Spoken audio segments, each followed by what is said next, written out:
proyek kompleks pariwisata mewah bernama The Mandalika yang telah direncanakan oleh pemerintah Indonesia selama beberapa dekade. Ini adalah area sirkuit. Seperti yang dapat Anda lihat di belakang saya, masih banyak pekerjaan yang harus diselesaikan di sini.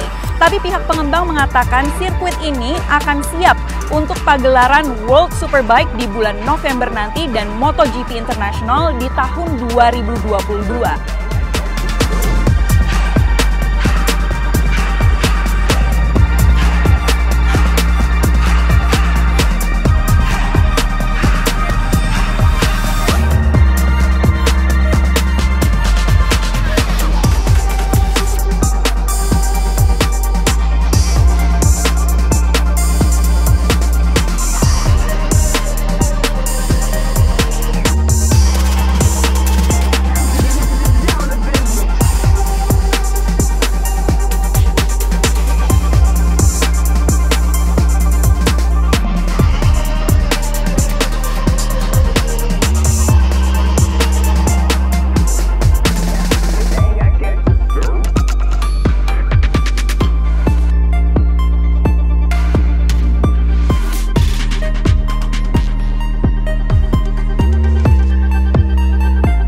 Sedih karena kita pindah, kita udah merelakan lahan kita diambil.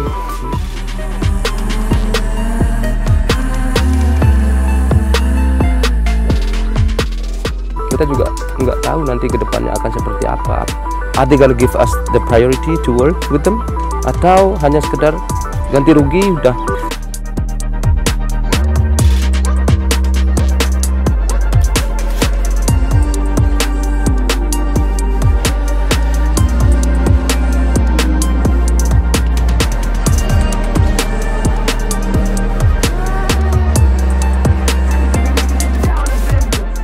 Kita arahkan ke pariwisata lah, kita rubah mindset penduduk ini dari sekedar hidup ala kadarnya untuk nanti dan untuk anak cucu mereka juga. Kalau sekarang mereka cukup jadi pengembala, mereka cukup jadi petani sederhana, anaknya, cucunya seharusnya bisa lebih baik dari itu. Dan itu jalan yang pertama kita lakukan dari pariwisata.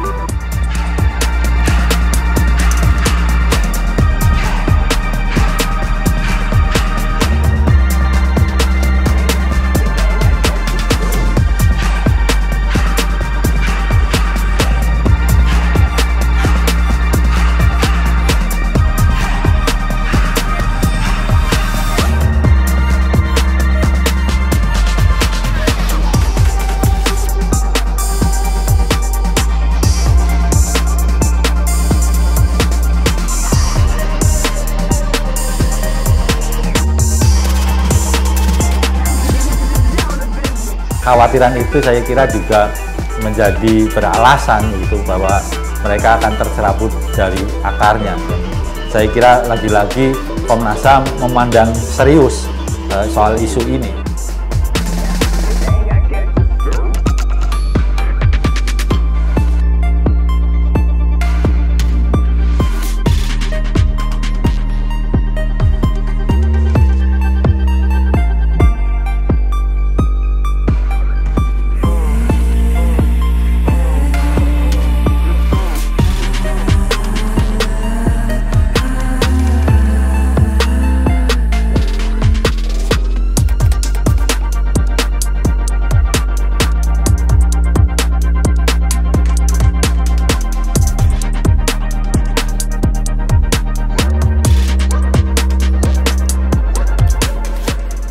Jadi kalau progres untuk sirkuit sendiri itu per akhir Maret kemarin itu sekitar 59%. Nah, harusnya sampai dengan April ini harusnya sudah lebih dari 65% atau sampai 70%. Cuma memang belum closing di bulan April ini, jadi secara pastinya kita belum tahu presentasinya di level apa. Kalau perkiraan sekitar 65 sampai 70%.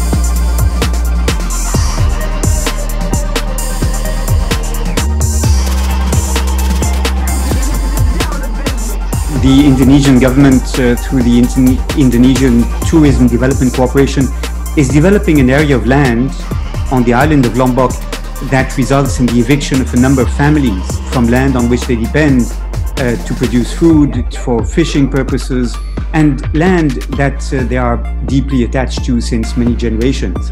And what is really very troubling is that the work on building these hotels and the Moto Grand Prix circuit has started without the families being actually relocated, resettled in adequate conditions. The area in which they are to be resettled is an area that is not ready to welcome them yet.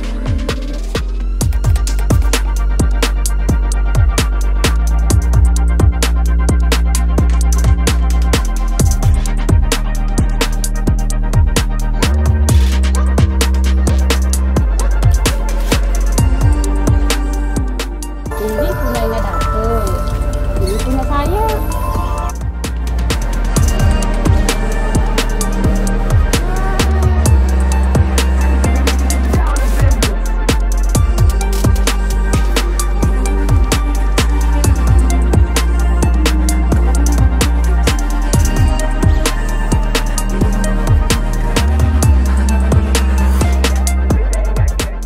Gimana reaksi ibu sama suami waktu tahu? Sedih, kaget. Dikasih pilihan nggak waktu itu? Enggak ya? Enggak ada pilihan, harus pergi di sini. Enggak mau harus dijual. Kalau ada pilihan, ibu pengennya di sini terus atau pindah? Iya, lebih baik di sini terus. Soalnya saya lahir di sini. Karena di sini nyaman, nggak terlalu ramai lah gitu.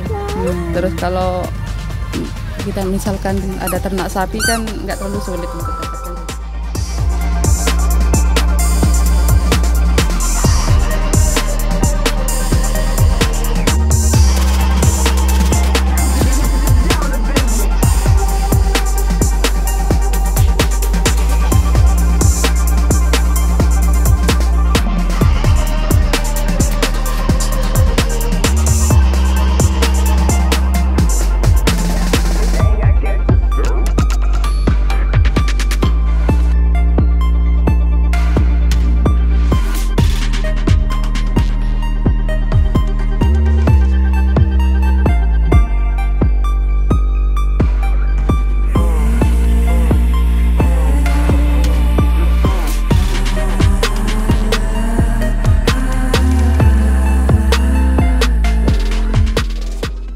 Iya, kalau masalah lokasi saya dalam hati nggak terlalu suka gitu. Kenapa tuh, Bu? Karena di sana kan nggak ada tempat sapi, harus sapi gitu. Terus ngambil rumput pun juga sulit.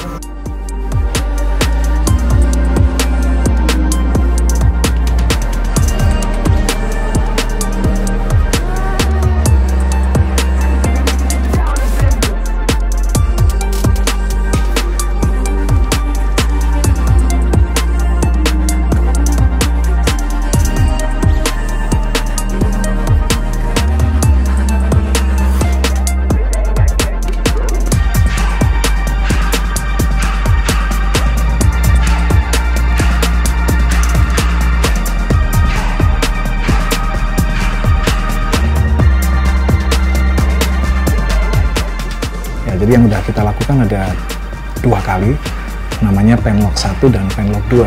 Penlock 1 itu adalah lokasi yang dilewati sirkuit, ya, itu kita lakukan pertama. Kita sudah membayar 43 miliar sekian atas hak penduduk, ya. Bukan yang merasa belum dibebaskan, tapi yang belum dibebaskan dulu dan kita akui itu.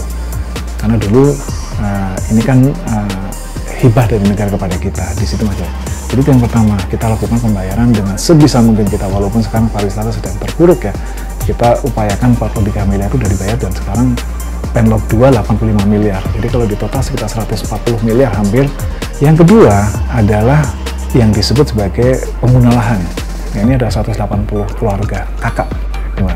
Mereka sadar, mereka datang pada suatu waktu, mengembala ternak, datang ke tempat kita, oh ini tempat bagus, ya udah kita settle di situ, di saat kita belum pakai. Nah, pada saat kita pakai, mereka sukarela pindah dari 180-150 kakak sudah pindah ke lokasi-lokasi. Ini yang status kedua tadi, yang bersedia pindah dengan sukarela dan dibantu oleh Pemkab juga, karena ada santunan, kemudian kita juga siapkan sarana dan prasarana di sana. Nah, yang ketiga ini yang kita memang membutuhkan kesabaran ya, yang kita sebut claimer, pengklaim. Nah, pengklaim itu kan dia merasa dari versi dia, ini tanah saya karena belum dibayar, atau dulu saya tidak pernah lepas tanah ini. Kalau kemudian ada yang tidak punya hak tapi tetap klaim dengan mengatakan bahwa ini ya dulu seperti ini, kita serahkan mekanisme itu ke pengadilan juga, tapi dengan with all due respect, karena tidak ada surat yang dipegang, kita hanya bisa melakukan relokasi.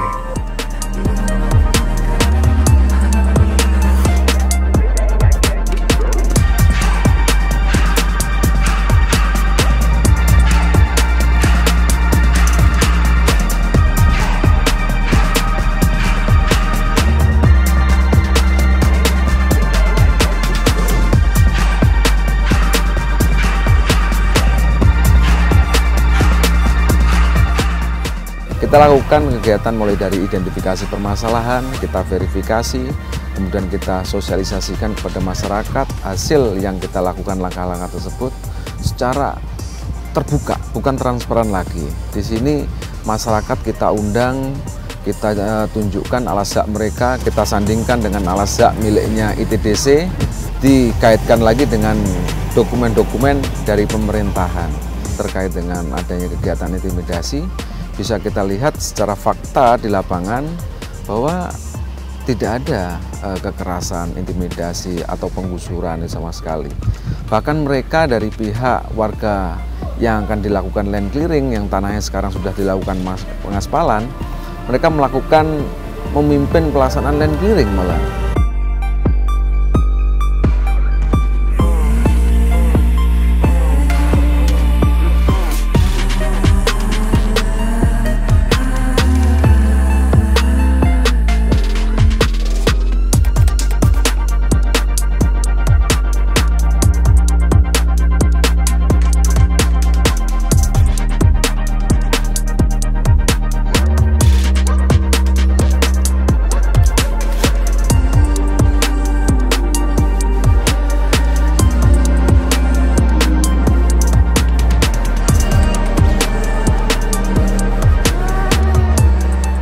Kalau kita mau bilang ada pelanggaran, banyak.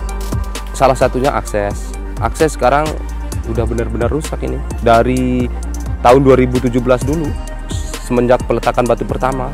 Jadi masyarakat yang ada di sini aktivitasnya terhambat.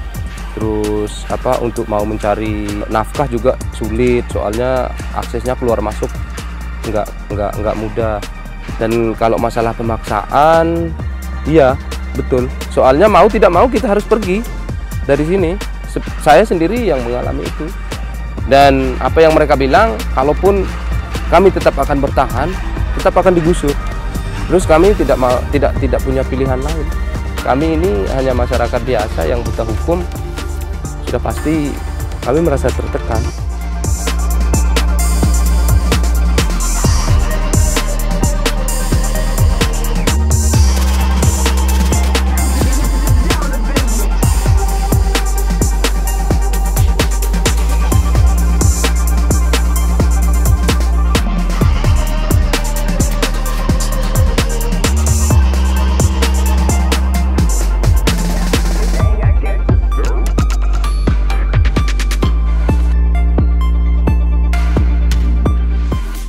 Mengenai disruption selama masa pembangunan, tentu saja terjadi, Mbak, karena kita memang di awal-awal itu kan kita mendatangkan alat berat, tapi di sisi lain kita juga mendatangkan peluang, karena jika mereka bersedia bekerja, kita ada lapangan kerja yang sangat luas sekali.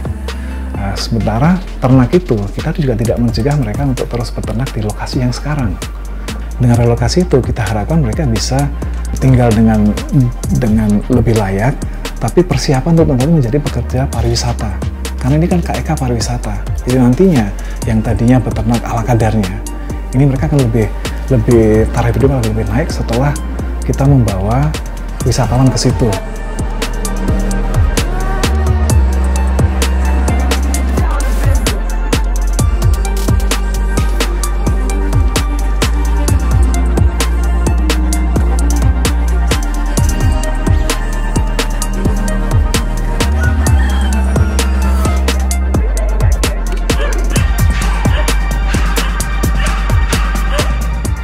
kalau saya lihat ke depannya pun itu nanti kehidupan di sana akan sulit. Oke lah, sekarang konsepnya kampung wisata, tapi tempatnya begitu jauh dari center of the circuit ya. Gimana nanti orang akan pergi ke sana? Sedangkan pusatnya di sini, restoran di sini sudah banyak, hotel di sini sudah banyak. Masa orang akan ke sana? Masa orang akan nahan lapar dulu? Sedangkan pilihan makanan juga sudah banyak di sini kan, yang lebih dekat daripada itu.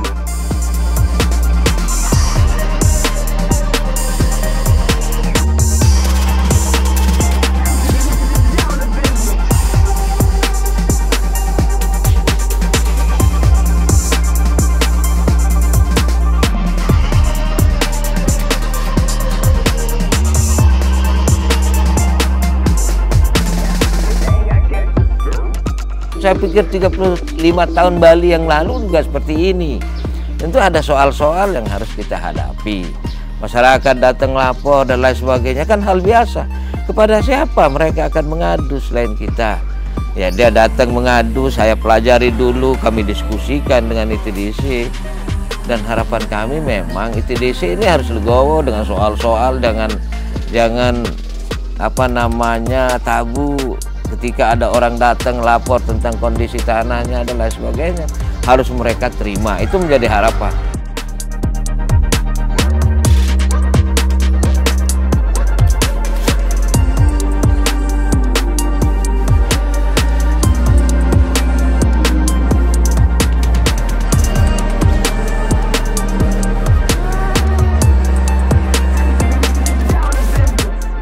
It's not because the ITDC can claim that they are the legal owners, because that is what the legal deed says. It is not sufficient to justify the eviction, because the actual interest occupiers have in the land also deserves to be recognized.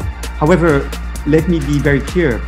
Monetary compensation is not a substitute for adequate resettlement processes, and my chief concern is not about the compensation received. It is about the conditions under which these families have been evicted and whether or not they shall be able to pursue decent livelihoods in the area in which they are being resettled.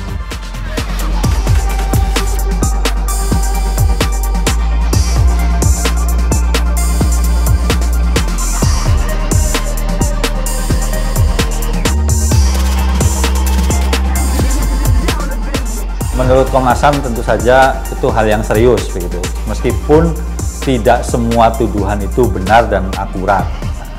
Artinya ada beberapa hal yang ada di laporan pelapor khusus PBB itu tidak sesuai dengan fakta di lapangan. Tetapi ada juga yang sesuai dengan fakta di lapangan. Karena bagaimanapun juga Mandalika adalah proyek internasional. Harus didasarkan pada prinsip-prinsip hak asasi manusia internasional. Itu yang kita ingatkan dari awal, dan sepertinya memang peringatan itu tidak sepenuhnya dijalankan oleh ITDC maupun pemerintah. Mereka hanya berfokus kepada masalah pembebasan lahan saja, dan meskipun itu juga banyak masalah di pembebasan lahannya. Pemerintah dan ITDC harus segera menyelesaikan masalah lahan atau ganti rugi lahan yang diklaim masih menjadi milik warga. Itu yang pertama. Yang kedua, kemudian memperbaiki standar ataupun proses pembangunan sirkuit Mandalika atau KEK Mandalika sesuai dengan prinsip UN Guiding Principle on Business and Human Rights. Terus yang ketiga adalah menjamin tidak ada lagi permasalahan yang serupa terjadi di masa depan.